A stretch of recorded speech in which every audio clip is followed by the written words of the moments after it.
Hi everyone, in this video I'm going to show you how you can turn off driving mode in Google Maps.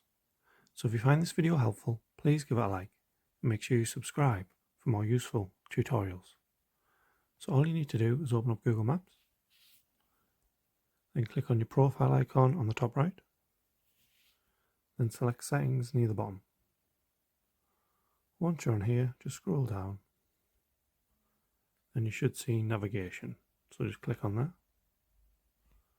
Then again scroll down until you see Google Assistant Settings. So you want to click on that.